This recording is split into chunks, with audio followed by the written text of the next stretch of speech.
Hello, everyone. I don't know if if you're Christian and you're open-minded enough to listen to this. It's food for thought. If you are Buddhist, you probably already know this.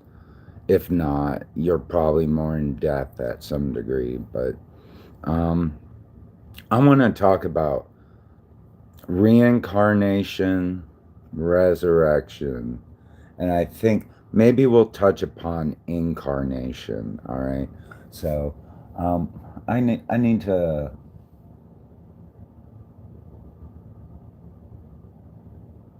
All right, we'll try to blend it all together. It's a big topic, but I want you to look at an app. All right. I'm going to show it to you right quick. All right, this is an app. I would just type in this right here, fortune teller life path. This one right here. So you just go to that app, all right? So everybody go to that app and all right, you got it downloaded, all right? It's gonna be like let's see if I can open it like that. Yeah. That might be better. Yeah. So but it's totally worth it. Just to check it out and everything. It's a good app. It's not bad. It's a good app. You'll actually like it. I'm pretty sure. Anyways, so it'll take you to this app, you know, and then you go into here, and right there it'll say, type in your name and your birthday. All right, that's my birthday. So, right there. So that's all you do. All right. Now, I love this app because it's so precise and it matches everything I've been told throughout my life. Oh, come on. Sorry, this is my ghetto phone. So, all right. So you're over here. All right. And I think it's associated with some website. I don't know. But down here, it's going to tell you a couple of things. One is your life path. This is my life path right here. Uh, but I'm going to read it to you real quick. This is who I am as a person, according to it. You are drawn to movements or organizations with idealistic aims. You have a tendency to become caught up in fanatical cults or other fringe movements. Your path includes diplomacy in its various aspects, soothing the affairs of others with discretion, tact, intuition, cooperation, patience, persistence, persuasion, and loyalty to those you serve. Being the peacemaker, cultivating friendships, and helping others reach their goal. Your path is easier when you express kindness and gentleness and are considerate of others' feelings. Your path includes developing your talents of invention, seeking the discovery of new principles, and elevating everything to the plane of inspiration. If you decide to investigate the psychic, healing, and metaphysical fields, you will be able to put them to their highest use. Trust your intuitions. Inspired by your own example, you can affect more change through persuasion than by force. Your opportunities along spiritual lines or in the realms of invention, metaphysics, politics, or acting. You are liable to achieve great public attention and influence if you do not seek them for ulterior motives. You do well helping others reach their goals. So, this is the life path, according to what I can deduce, number 11. Um, I'm still trying to figure out and calculate how they do it throughout it, but this is the life path 11 one. I know that for a fact. And all the life path 11 ones have this, and fringe movements, cults, and everything else. So, all right. We know who I am as a person, all right? According to this app, my spiritual calling so far. This is the direction you need to look in, all right? But then it also comes down to past life. Now, before I get into this, I know this is 100% right. 100. Because I've been to 4 different psychics in my whole life. And this is exactly what they have told me. But this one is in more detail than they've ever told me. They always say, we'll read it. All right. You were born somewhere around the territory of modern northern Japan, approximately in 1025. Your profession was monk, beekeeper, lone gunman. Your brief psychological profile in that past life. Such people are always involved with all new. You have always loved changes, especially in art, music, and cooking. Lesson that your last past life brought to the present. Your lesson to learn discretion and responsibility and teach others to do that. Your life will be happier when you help those who lack reasoning. So, yeah. Um, but that's more detailed. When I go to psychics, like, and they never charge me except for one. All of them never charge me. They've always said Japan and monk. They've always said that. You are in Japan and monk. They always tell me that. All right. They said a long time ago. A long time ago. So 10, that's about 1,000 years after Christ. All right. About that. All right. Let's go into what reincarnation is. All right. So we have this foundational idea right here. All right. This is the character we're looking at of me in the past. All right. This is who, according to this, I am, and 4 other psychics who do not know each other have all agreed to on some spiritual level. All right. They've said this is, and I'm like, all right, okay. Um, Reincarnation. Reincarnation is the religious or philosophical belief that the soul or consciousness seeks a new life in a new physical body after death. Central to traditions like Hinduism and Buddhism. All right, we already know that, right? Samsara, the continuous cycle of birth, death, and rebirth. Karma, the moral law of cause and effect, where past actions shape future lives. Escaping, the cycle to reach spiritual freedom, known as moksha or in Buddhism, but believes on eternal soul. Atma moves from one body to another until it achieves unity with the ultimate reality. Buddhism teaches there is no permanent soul, but karmic energy and consciousness transfer to a new existence. All right. This is kind of like the concept of the universal mind. Jainism and Sikhism both incorporate foundational views on karma and rebirth tied to spiritual progress. All right. So now we know what that is, right? uh, Sorry, I need some water.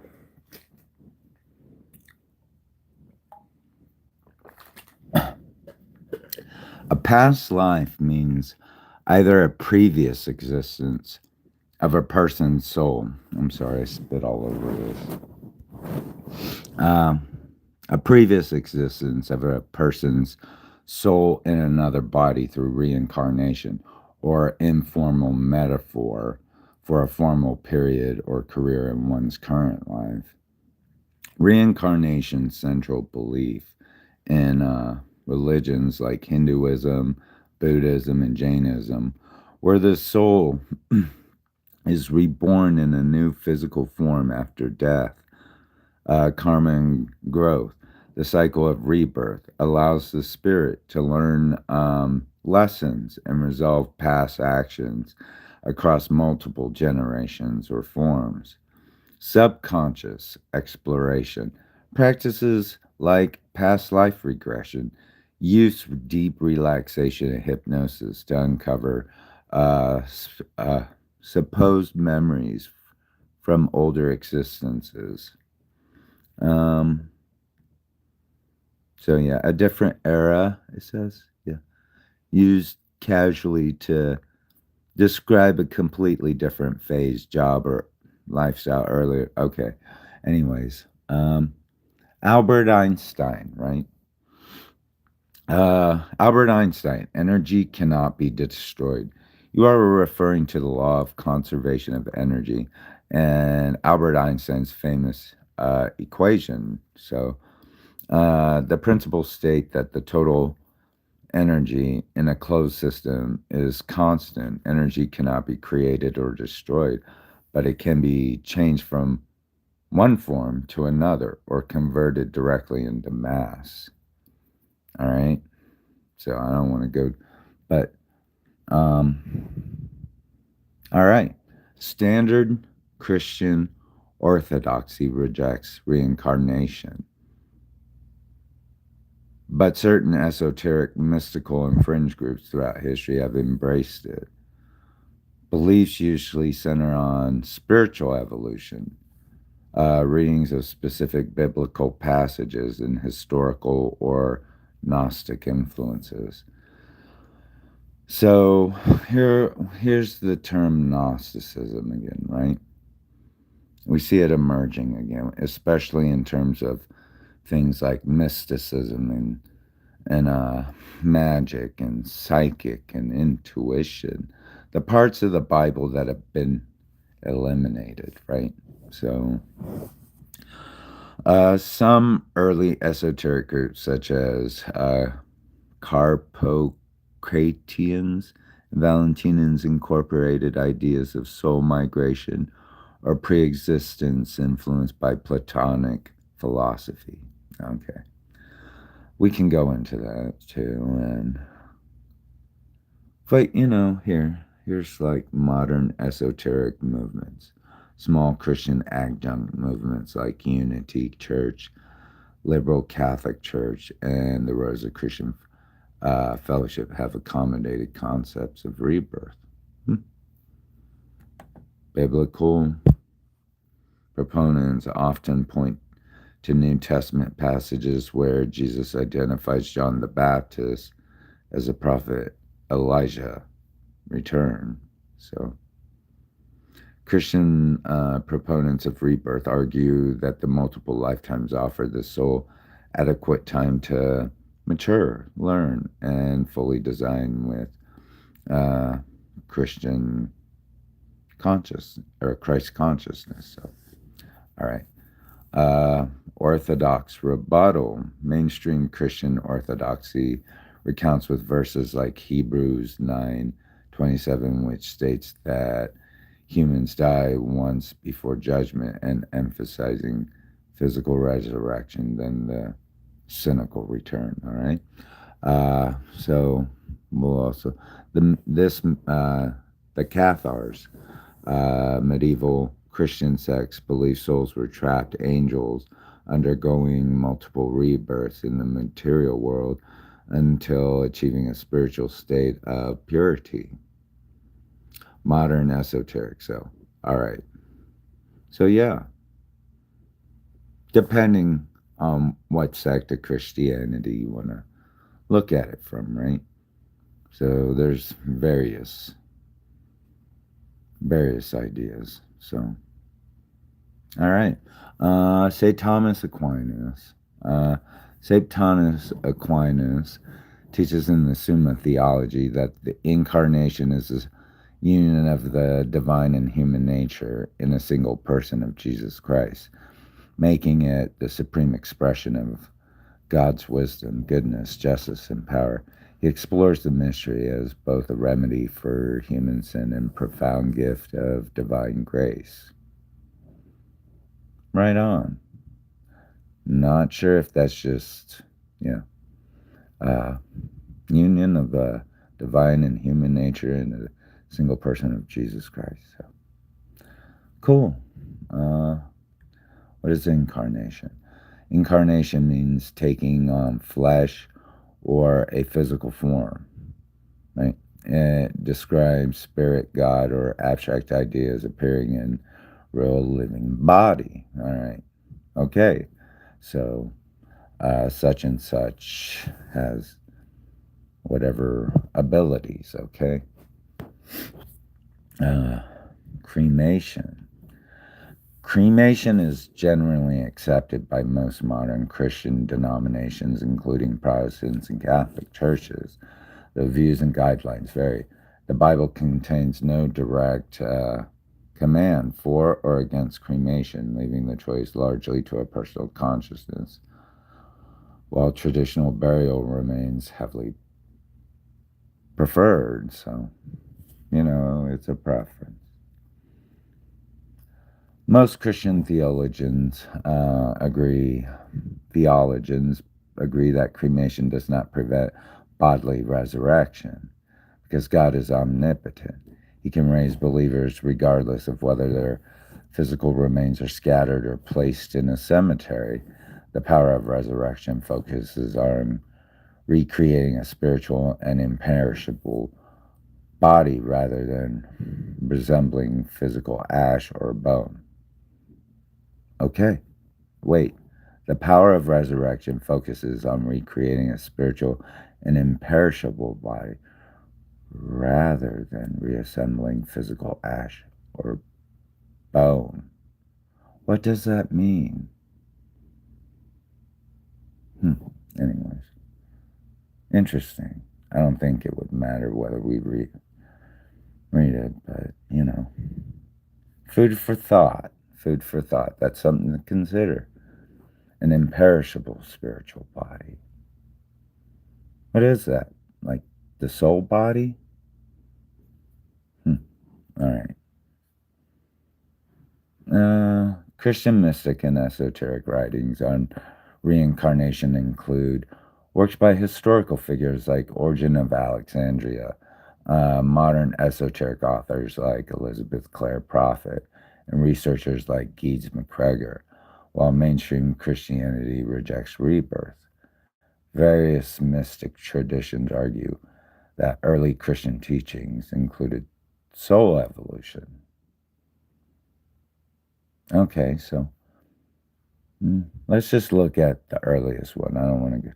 Oh, we'll look at these two. All right, maybe one of these. Origen of Alexandria. Early Christian theologians who wrote about the pre-existence of soul, though explicit reincarnation cycles are largely debated or condemned later. Okay, Gnostic sects, early groups like the Carpocrathians were recorded by church fathers as holding beliefs in passing, sorry, it's getting harder for me to read, through multiple bodily states. Okay. I guess we'll look at Geed's modern ideas. Authored Reincarnation in Christianity, exploring how Christian theology can logically accommodate the concept of rebirth. All right. Okay. That's as simple as that. Great. More questions, less answers, right? Who knows, right? We're not perfect. Let's go back to here, my friends. You remember when I said in my past life, I was somewhere around there, right? Northern Japan, 1025. Profession was monk, beekeeper, lone gunman, all right?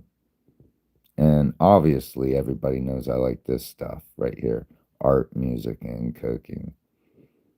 But it doesn't say artist, although I can like it, right? And as far as these, I'm hoping I can do this, but I don't know. I try my best. Everybody struggles, but this is the lesson that I need to learn. Discretion and reasonability, and then teach others to do that. Your life will be happier when you help those who lack reasoning. Okay, I agree. I'll try my best. I'll try my best, God. I always do. I'm not perfect, but I try my best. So we got this down, right?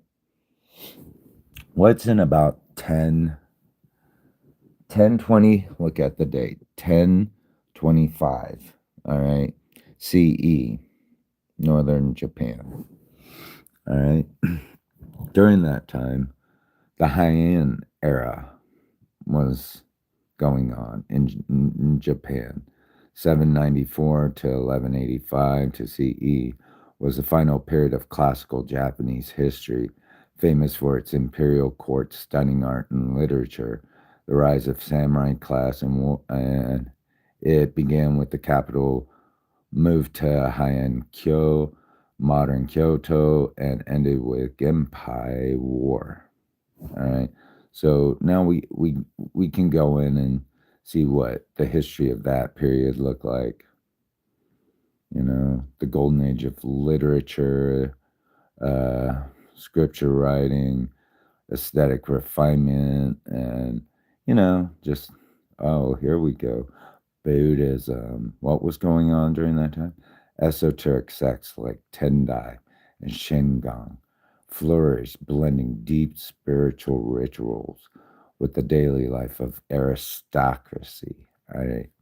Wow. All right. We already know that. I was a monk, right? A monk. Because that's been verified by other psychics. I've been a monk. All right. What did these guys do? Shingon Buddhism. All right, that was kind of like the dominant religion in northern Japan at the time, I believe. Uh, but yeah, Shingon Buddhism, a major school of Japanese esoteric Buddhism focused on the universal Buddha Mahavakana, centered its practice on mantra and rituals and attaining enlightenment in one's current body. The tradition was brought to Japan from China in 9th century by the monk Kukai, who established its spiritual center on Mount Kyo. So, all right, Shingon. That was the dominant religion, possibly in northern Japan, I believe, where they did most of their teachings. So yeah. All right. So down the rabbit hole we go, right? We already know I was a monk. This was going on in Japan during that time, and especially in northern Japan, where that says northern Japan. So, uh, what did they do? Something scary. They practiced something real scary. All right. Now, you want to talk about left hand path spirituality. This is left hand path, I think. And I feel like I'm living it. All right. So it's called Shokushin Butsu, is the extreme practice of self mummification undertaken by certain Buddhist monks in Japan to attain spiritual enlightenment. Constraint consisting of strict dietary stages, toxic tea consumption, and live entombment. I don't want to go too deep into that because it's scary, but we'll look at it from here. Wikipedia is a type of Buddhist mummy in Japan. The term refers to the practice of Buddhist monks observing asceticism to the point of death and entering mummification while alive. Although monks are seen in a number of Buddhist countries, especially in Southeast Asia, where monks are mummified after dying of natural causes. It is believed that only in Japan, where monks have induced their own death by starvation. There's a common suggestion that Shingon school founders Kukai brought this practice to Japan from Tang Dynasty China as a part of secret tantric practices he learned. During the 20th century, Japanese scholars found very little evidence of self-starvation shinkenbutsai. They rather concluded that mummification took place after the demise of monk practicing the kind of aestheticism as seen in Southeast Asian lands. All right, so this is very common going on, right? Hmm. Hmm. All right. This is just a rabbit hole. We're doing some spiritual research. So, obviously, Buddhism is the theme here. Christianity um, looks at it a little different, you know. It's almost like when Christianity looks at it, we're all kind of building our own spiritual body, right? But it doesn't say the physical body, it's spiritual body rather than a physical body. So I don't know how that works. A bunch of ghosts, maybe. I don't know. But yeah. All right. Well, maybe it sounds a lot like what I might experience now. Um, but we know that in order to do this, you had to read, it would make you a Buddha, right?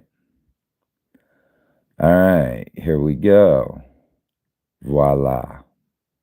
AI. This is where AI comes in. All right. If you have not seen my AI pictures, all right. If you have not seen my AI pictures on Facebook, this is my Buddhist one, right? And this is my Christian one, right? We can all tell.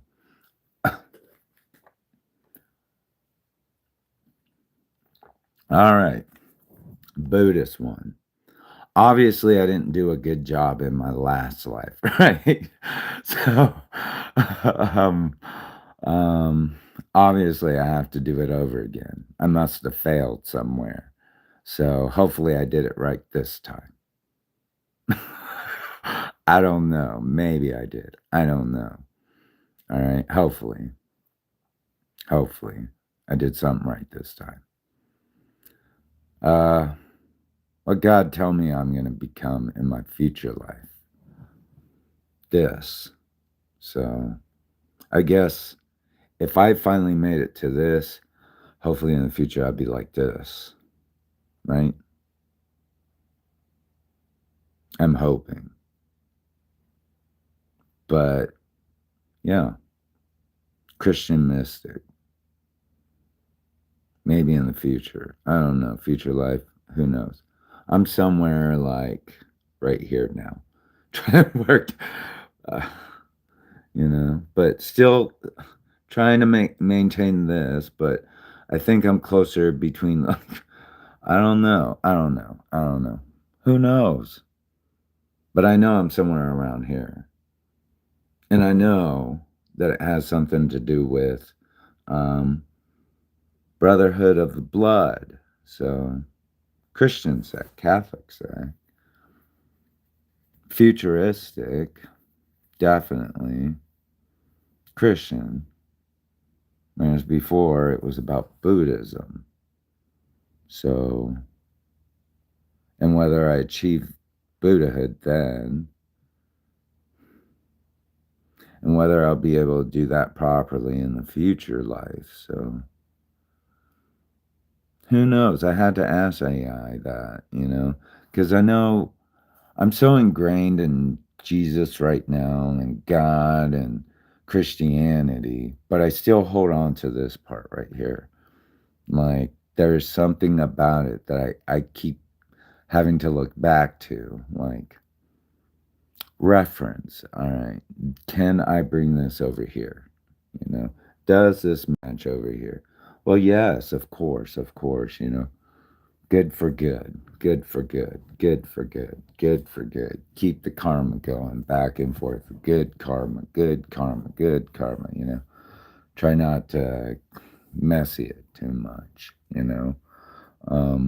Maybe a little accident or a little mistake there, but ultimately it's trying to maintain what I learned from this life, bring it into the future, and maybe if I ever am reincarnated into the future and I stumble upon this page, I'm wondering, wait, how do I know this? Why does it resonate? Who was this guy? Mm, if you know what I mean. So it's like preparing for the future for me.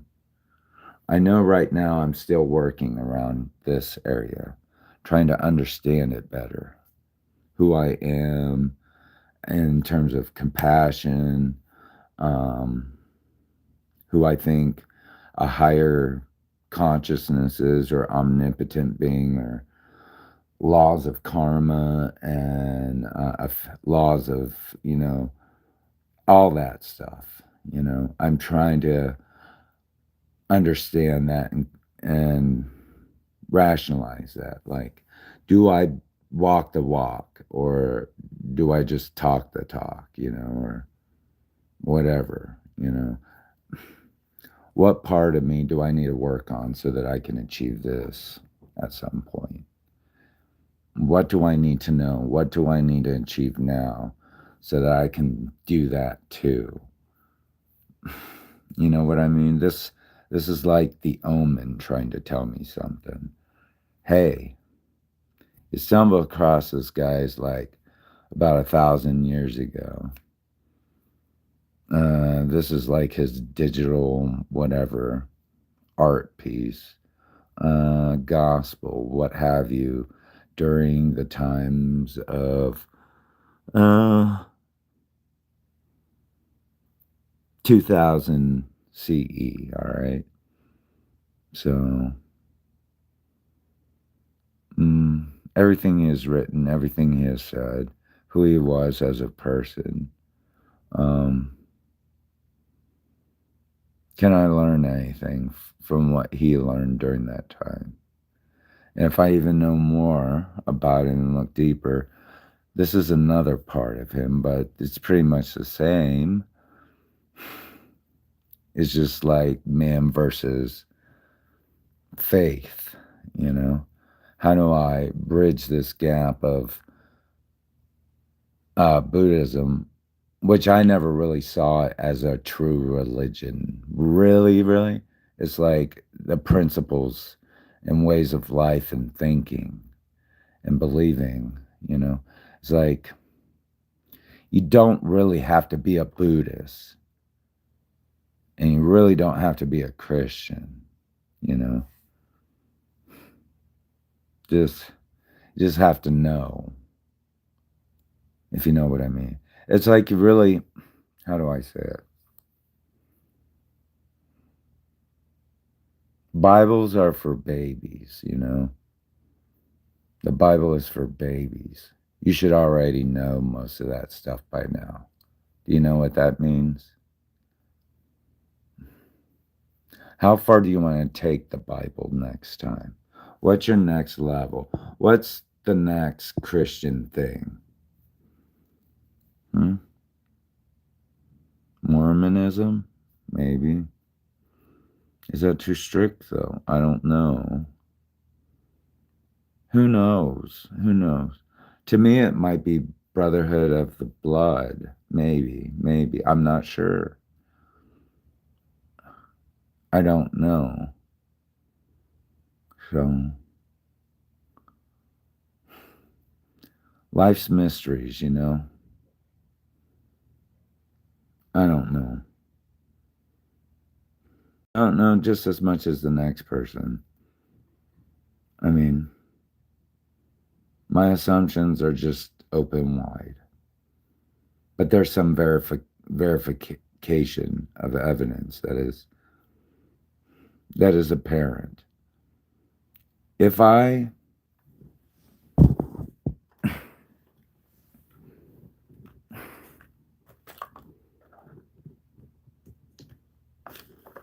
go to four psychics, four separate psychics who I don't know anything about, all right? And I'm sorry, I need to drink something.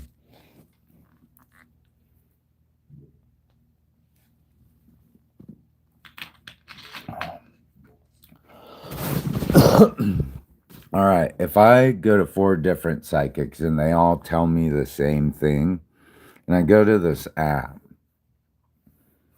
all right, and it tells me the same thing, but it's a little bit more detailed. That gives me somewhat of a foundation to build on, you know? It doesn't totally eliminate the thing at all. Do you understand? I don't know if I'm clarifying myself well enough, but I know where to begin, first off. I know that I need this brick, and this brick to build a first, all right? And from there, I have to look back. Where does this all begin? Um, why are four different psychics telling me the same thing? Um, why is this app telling me the same thing? What makes it so special that it knows that secret? Because I don't go around telling anybody. It just blew me away, honestly. That's what it did. It blew me away. It's like, at least I know where to begin. Who I was, how life was. I don't know. Let's look at the high end period. Let's uh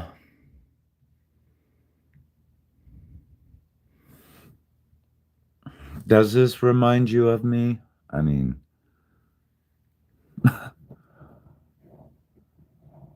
this kind of stuff. Like stuff like that. Does that look like my aesthetic? Because I feel like it is.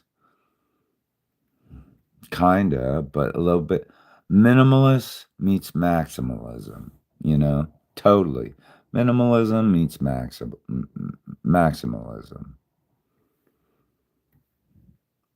Okay. All right. So we got that, Matt. You know, I'm the kind of costuming character of aristocratic Japan, I guess, in 1025 CE.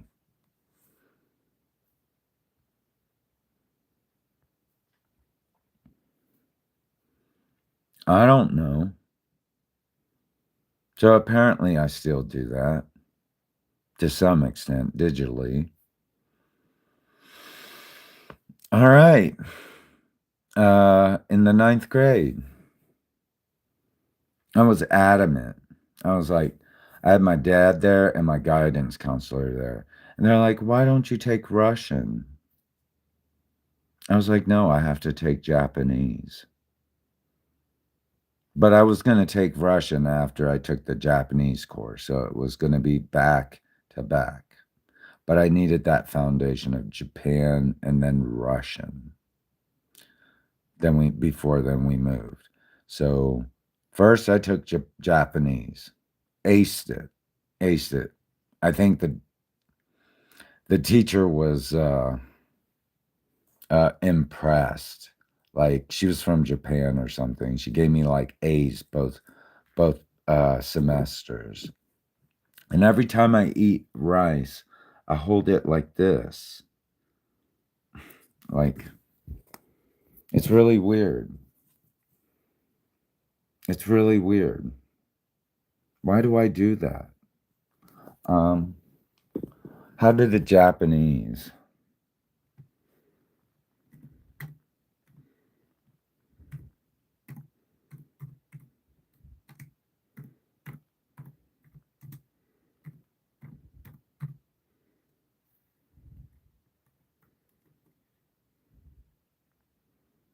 Yeah. In Japan, lifting and holding your rice bowl, ochawa, with your non dominant hand while eating with chopsticks is standard and polite table etiquette. Leaving the bowl flat on the table and bending your head down is eating like a new guy, dog like eating, and is considered poor manners. But I'm Korean. How do the Koreans do it?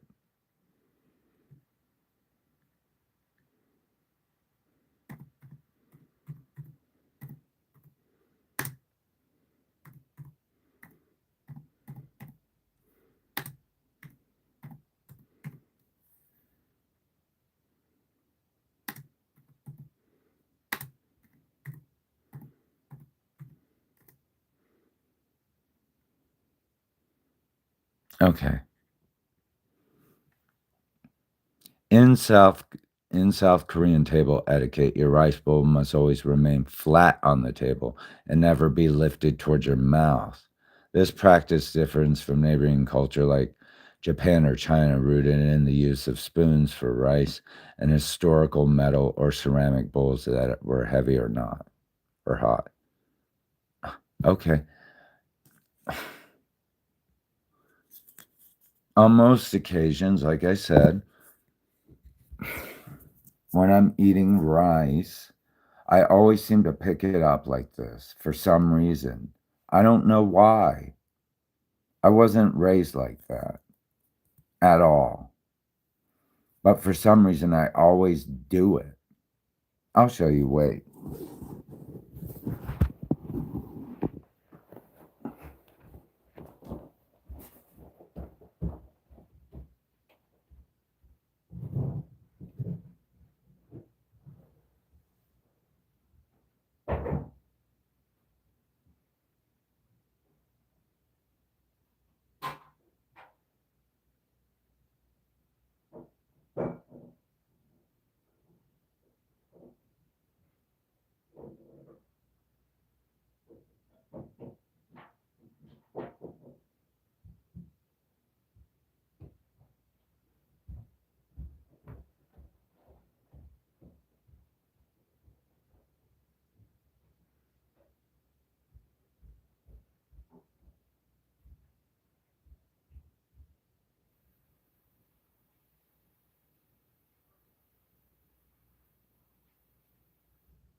All right. So here I'm going to show you a couple of things. So we already know how the Japanese uh, eat rice, right? They hold it in their non dominant hand. So they hold it, let's see, in their hand.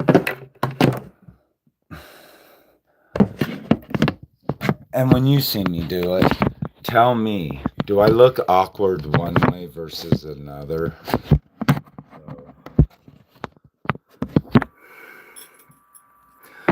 All right, I don't have ice in it, but I'm going to show you real quick. Um, one thing you never do, don't ever do this. I'm warning you ahead of time. If you ever get a bowl of rice, don't stick it like that.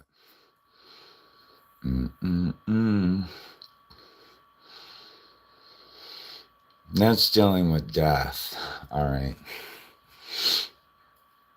All right. So, for some reason, if I eat like this, it feels kind of weird to me. When I go like this, it feels normal. Does it look normal? Versus me going like this. This feels normal to me. It's weird, isn't it? And I'm Korean. Like I said, when I went on a fishing trip one time on the ocean with my uncle in the Sea of Japan, I was catching fish and they would cook it up and do all that. So they made like a meal for us for the fish. There was another fisherman on there and he was watching us and they were eating this way, the Korean, my whole family on the fishing trip. But the whole time I was holding it like this, eating, listening to him. And he insisted that I was Japanese. He insisted I was Japanese. The whole time I remember that. And, Koreans, I don't even think Koreans call him Japanese. I think he said Japanese so that I would understand. Yeah. He insisted. He was like, yes, he's Japanese. I know he's Japanese. I can tell he's Japanese. And my uncle's like, no, he's Korean. He's half Korean. I'm sitting there eating this like this the whole time, thinking, why the hell is he saying I'm Japanese? He's like, I know he's Japanese. I can hear he's like, my uncle saying, no, he's Korean. His mom's Korean. He's like, I know he's Japanese. He's like totally going at my uncle. He's Japanese, isn't he? I was like, why is he so worried about why I'm Japanese? I'm Korean. And I'm holding my bowl like this the whole time. And everybody's like this.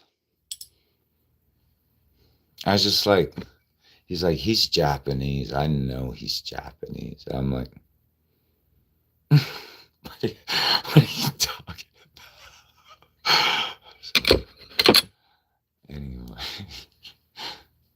you guys have a good day. Bye.